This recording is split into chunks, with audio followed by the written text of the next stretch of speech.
love this mix of reggae and like R&B and hip hop that's to your voice. It's a beautiful mixture. Do people often compliment you on the unique sound you make? Yeah, because they're always wondering, okay, like he's traveling everywhere. I live in El Paso, but he does pop reggae. And he was like, where does that hip hop edge come from? I was born and raised in New York City, obviously. And, that's the home of hip hop, the birthplace of hip hop. So that's where that little edge comes in. And I'm also of Jamaican background. So I'm African American and Jamaican blended. So that's where you get the blend of the two sounds. Yeah, your voice. I mean, I would have sworn you were born and raised in Jamaica and you Yeah. just, I was waiting for you to talk with this like beautiful accent and everything. I Yeah. mean, it's so seamless. To people from Jamaica and the islands often say to you, "Man, you get us." Well, I mean, my mom is Jamaican, so I definitely have that little bit of patois in there. We can switch up the language and all them thing there. But I'm born and raised in Staten Island, so I'm also American born. So my natural accent is of the New Yorker vibe, but Yeah. there's a melting pot in New York City of Caribbean, Latinos, Afrocentric Caribbeans, what have you, white Caribbeans, everybody's there. I love your new song, Dream of a Lifetime. Yeah. Is it based on your personal experiences? You're a model, Yeah. you're an actor, you're a musician. Yeah. You do a lot of different things.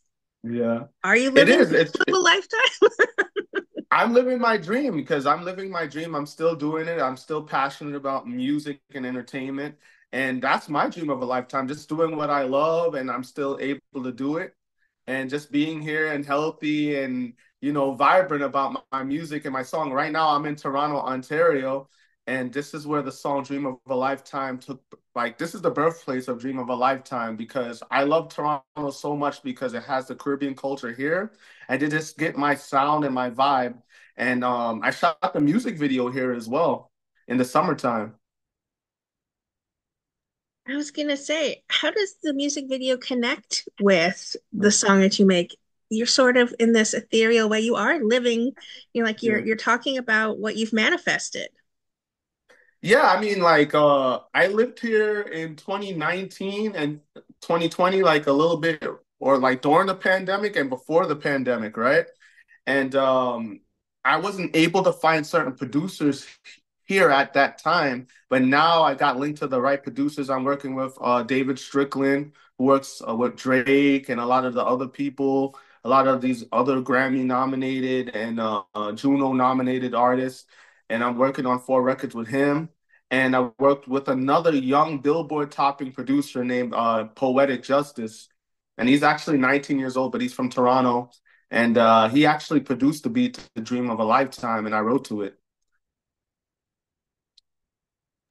What is your songwriting process? Do you need to have a beat Yeah. before you can craft your lyrics around it? Do you then work, the Afro-Caribbean side of you're like, okay, here's where I'm gonna do this with my voice, things like that. How do you tend to craft your songs? Well, I mean, this time around, I met up with his A&R, Poetic Justice A&R, the producer here in Toronto.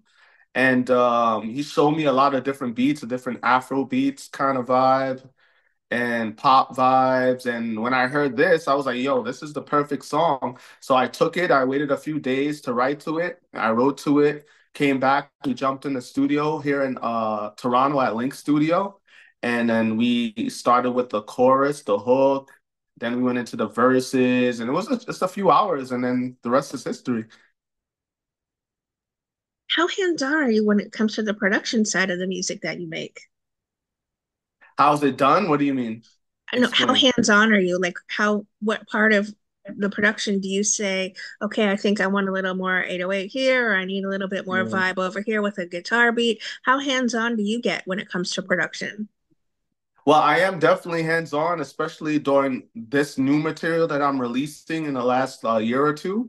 And I'm just there. We're just vibing the sounds. We hear it. If something doesn't sound right, I tell them, hey, I want this turned down. I want this up, or I want that out. I want a different kind of sound. I don't know if you heard like the guitar playing on the song, but I had the producer actually played that live and they added that in. So that wasn't there originally. Incredible. Why is it so important for you to be so hands-on with the music you make? Because in the past, I've had a lot of ups and downs with the mixing and the mastering, and sometimes it wasn't up to par to my liking, and I just let anything go, and I've learned from that. And now I just have to be a little bit more hands-on in the mix and in the mastering sessions to see if it's loud enough, if it's EQ'd enough, if it's too loud. And I think that's very important for any artist coming up if they're starting or if they're, legends in the game. It's always important to have a hands-on in your music creation. With Dream of a Lifetime out, what are Mm. fans saying to you how they connect to the song? They're liking the value that I'm putting up about mental health awareness. They like the vibes that I'm putting up of longevity because a lot of people know that I've been doing this for a while and I had a lot of ups and downs in my career and I've been doing this for over 15 years. So for them to see me still going strong, it means a lot, you know what I'm saying? And they're still around. Some of them, I have fans from Brazil and different places in the world. They're like, they're proud of me for keep on with my dreams. You know what I mean? That's what I'm saying. I'm living my dream. This is my dream of a lifetime, being able to still pursue what I love.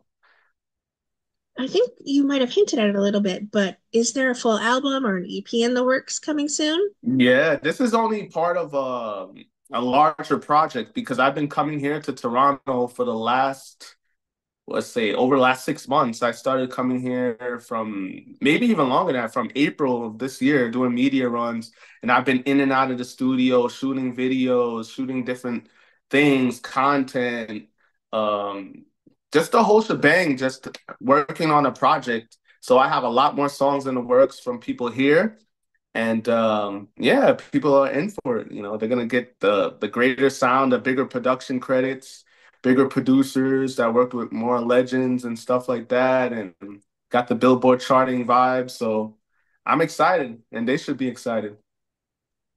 When we last chatted, you said you would love to collaborate with Sean Paul. Are there some other artists Yeah. you have in mind these days for who you would love to work with?